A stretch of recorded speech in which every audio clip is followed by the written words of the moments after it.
De volta com uma ação que hoje está mostrando que é possível erradicar o mosquito da dengue através do próprio mosquito transgênico. A gente está falando disso porque estima-se que por ano 500 mil pessoas sofrem de casos graves da doença. Não podemos ignorar esse assunto. É possível aí soluções como essa que o Guilherme está nos apresentando aqui hoje, através de trabalhos que a Oxitec vem realizando aqui agora no Brasil. A gente estava falando um pouquinho, Guilherme, a respeito, no outro bloco, desse mosquito que está geneticamente modificado. Agora, se algum animal, por exemplo, engolir esse mosquito, a Aedes aegypti transgênico, acontece alguma coisa com o animal, ou sei lá, com as pessoas? Porque a gente faz essa pergunta porque se tem um misticismo em relação às coisas transgênicas, principalmente se fala muito do milho transgênico, que as pessoas falam, mas milho transgênico não se deve fazer, a soja transgênica. Tem toda uma polêmica em cima desses transgênicos. Então, para a gente tirar essa dúvida realmente da população, se há ou não algum problema em relação a isso. Júnior, esse é um caso comum que a gente escuta por aí. O processo de modificação que a gente fez no mosquito não carrega nenhum tipo de toxina, nenhum tipo de veneno, nada além do que o mosquito já teria. A proteína que a gente inseriu no genoma do mosquito causa apenas uma superprodução de algo que ele já tem. Então isso não causa nenhuma mudança na constituição do mosquito, continua sendo um mosquito como qualquer outro, tá? Apenas ele causa essa letalidade nele. Não tem problema nenhum, a gente já trabalhou, fez vários testes em laboratório com peixes, com aves, se alimentando desse mosquito, ele vive completamente normal como se alimentando do mosquito selvagem. Não vai dar problema nenhum, vamos dizer a verdade. Bom, e como é que vocês acompanham essa redução do mosquito da dengue? Como é que vocês medem isso? Tem como medir? Não sei, como é que faz isso? Tem.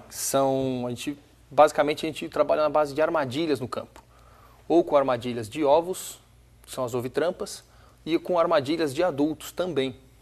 Quando a gente vai entrar numa área para fazer um projeto, a gente espalha um grande número de armadilhas antes, para conseguir estimar a população de mosquitos no local, estimar também com armadilhas de adulto a composição dos mosquitos que estão ocorrendo na área, que espécies, qual a relação de macho e fêmea. E quando a gente começa a liberar, nas armadilhas de ovos, eu levando aquela armadilha com os ovinhos para o laboratório, ao eclodir esses ovos, a gente colocou um marcador genético que dá uma fluorescência no mosquito.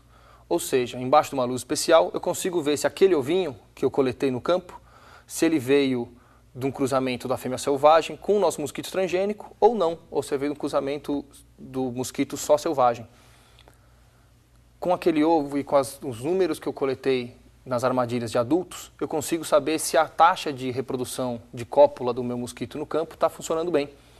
E com o número de armadilhas com ovos e com o número de ovos que eu estou coletando no campo, eu consigo medir essa redução populacional do mosquito.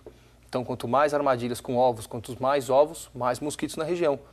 E com o avançar do projeto, a gente percebe que os números de ovos e o número de armadilhas com ovos é muito menor. E é daí que a gente tira essas reduções de 90% que a gente conseguiu medir nos trabalhos anteriores na Bahia. Você faz uma projeção por área, né, afetada, isso, geralmente daquela região que é mais promissora para ter o mosquito, e faz realmente um balanço daquilo que está sendo produzido. Sim, o trabalho de ecologia não tão simples quanto parece, com bastante cálculo, bastante matemática envolvida. Bom, e se o mosquito da dengue for erradicado, teria implicações, né, para o meio ambiente? Traria alguma implicação, alguma coisa ou não? Bom, Júnior, como eu já disse, o mosquito ele não é nativo do Brasil, ele é do norte da África. Então, toda vez que você tem uma introdução de um bicho exótico no ambiente, você causa um desbalanço ecológico. Então, a gente tem que imaginar que o mosquito Aedes aegypti está aqui ocupando o nicho que outras espécies de animais, de insetos nativos poderiam estar ocupando.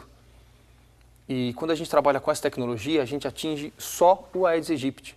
Diferente de você usar algum outro método, como eliminar os criadouros, que a gente vai tirar também o criadouro dos outros espécies nativas, ou usar um inseticida, que vai atacar inclusive insetos benéficos ao meio ambiente, né?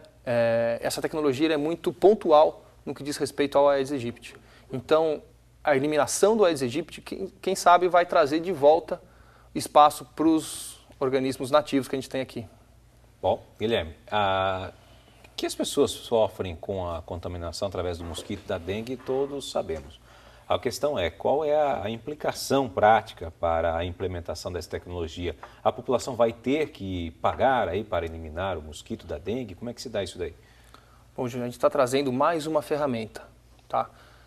Assim como todas as outras ferramentas também são feitas pelo poder público e também pelas pessoas, a gente acredita que investimentos do poder público nessa tecnologia vão trazer os benefícios para a população.